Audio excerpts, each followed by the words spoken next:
The following are true stories. May 26, 2003, Aaron Ralston was hiking. A boulder fell on his right hand. He waited 4 days. Then he amputated his own arm with a pocket knife.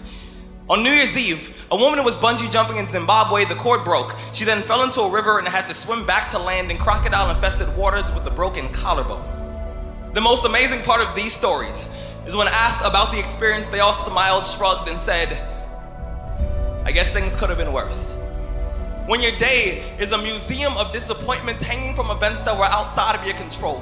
When you find yourself flailing in an ocean of why is this happening to me? When it feels like your guardian angel put in his 2-week notice 2 months ago and just decided not to tell you. When it feels like God is a babysitter that's always on the phone. When you get punched in the esophagus by a fistful of life, remember that you will survive. Remember, things could be worse. Remember, we are never, ever given anything that we can't handle. When the world crumbles around you, you have to look at the wreckage and then build a new one out of all the pieces that are still here. Remember, you are still here. The human heart beats approximately 4,000 times per hour, and each pulse, each throb, each palpitation is a trophy engraved with the words, "You are still alive."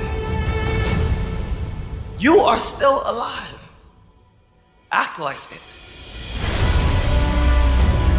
I invested too much to quit. I made too many sacrifices to give up. We've come too far. We've been through too much. We've seen too much. We've had too many victories.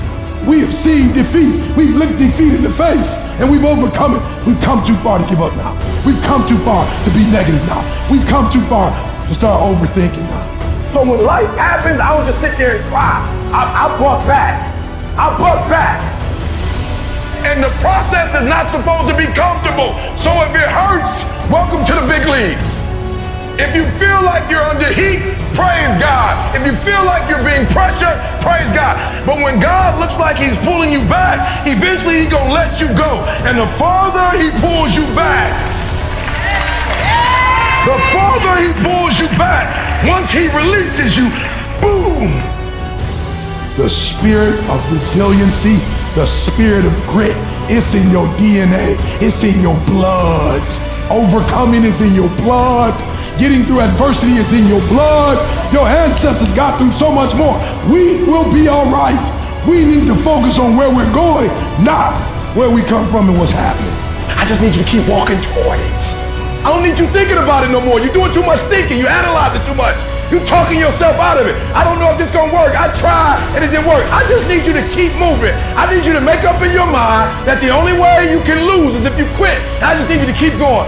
You gotta tell life, I don't know who you've been dealing with, but you ain't dealt with me. You gotta tell bankruptcy. You gotta tell divorce. You gotta tell sickness. I don't know who you've been dealing with, but you come up against the wrong one this time. You can be and do whatever you want, and nobody can stop you. Nobody can stop you but you.